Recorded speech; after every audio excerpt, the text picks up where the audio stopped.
Assalamualaikum warahmatullahi wabarakatuh. Waalaikumsalam warahmatullahi wabarakatuh. Kami dari SMK N1 Mego kelas 10 jurusan Teknik Batu dari kelompok Kecamatan Sukadua.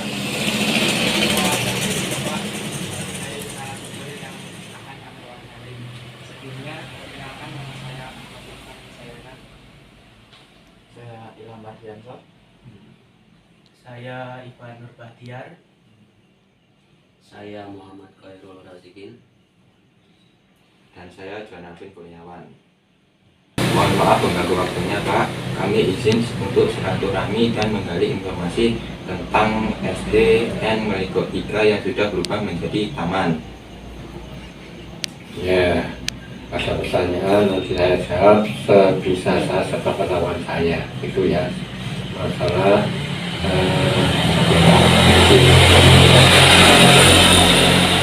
Dengan Bapak siapa? dengan Bapak Zainal Arifin. Saya di dalam masa SD 45 Peluang Mongkok. Saya di sini di SD 45. Oke, untuk pertanyaannya, kapan sekolah ini dibangun dan ditutup?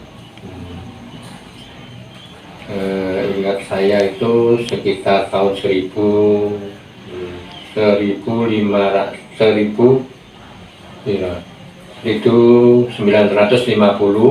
dan ditutup 2020. Apa alasan utama sekolah ini ditutup dan digusur? Alasannya dilakukan pemerintah itu untuk perampingan guru dan perampingan murid-murid karena begitu banyaknya SD berdekatan sehingga yang satu banyak, sehingga yang satunya sedikit dan gurunya itu banyak sehingga dirampingkan jadikan satu.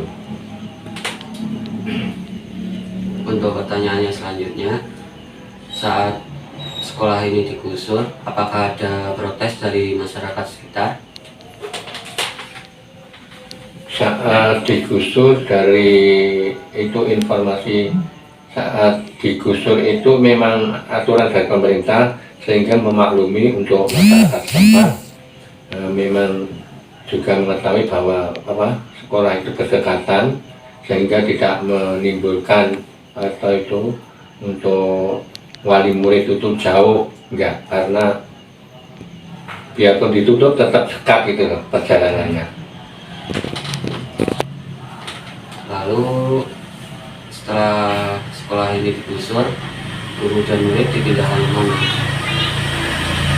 Setelah digusur itu kan digusur ada dua tempat ya. Digusur itu RD 3 dan SD 4 itu dijadikan satu, dijadikan kepada SD 1, SD 1 dan guru-guru ada yang dimasukkan SD 1 dan ada yang ditugaskan ke SD 2 dan SD 5 dan untuk muridnya masuk yang wilayah sini masuk ke SD 1 dan yang wilayah Paluno itu masuk di SD 5.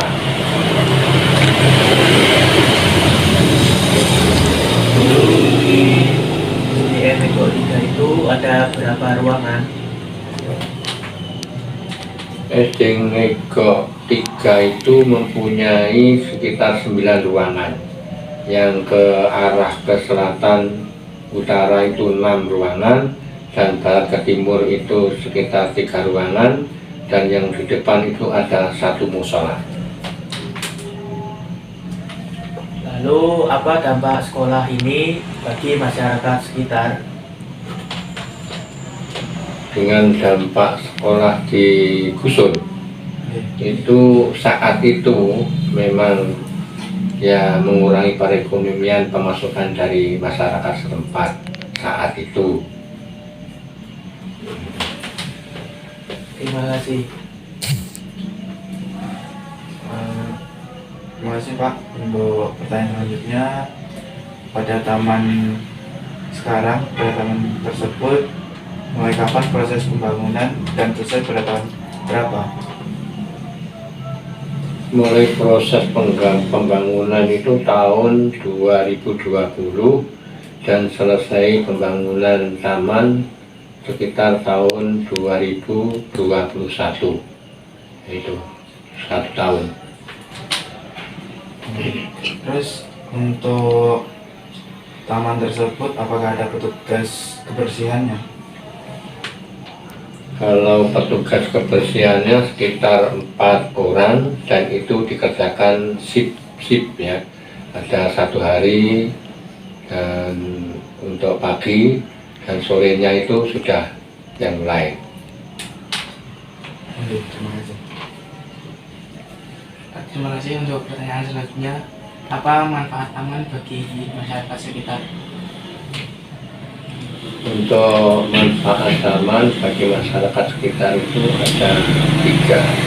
Yang satu manfaat perekonomian bagi masyarakat setempat, dan yang kedua yaitu untuk masalah kesehatan, untuk bersih, jalan-jalan orang-orang yang sudah tua itu stroke itu bisa sembuh alhamdulillah ya, kalau sakit itu bisa jalan menyukai taman itu.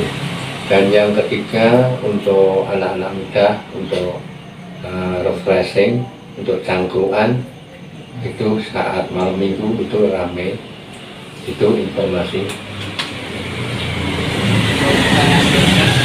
Terus pertanyaan terakhir, apa dampak ekonomi masyarakat dengan adanya taman tersebut? Dampak ekonominya ya alhamdulillah semakin meningkat karena masyarakat sekitar dengan adanya taman itu banyak dikunjungi orang, sehingga masyarakat setempat itu berjualan dan mendapatkan keuntungan yang lebih karena tempatnya ada taman tersebut. Demikian jawaban dari saya. Terima kasih. Terima kasih Pak sudah menjawab semua pertanyaan dari kami. Jika kami mengenai waktunya, kami mohon maaf. Terima kasih Pak. Wassalamualaikum warahmatullahi wabarakatuh. Waalaikumsalam warahmatullahi wabarakatuh.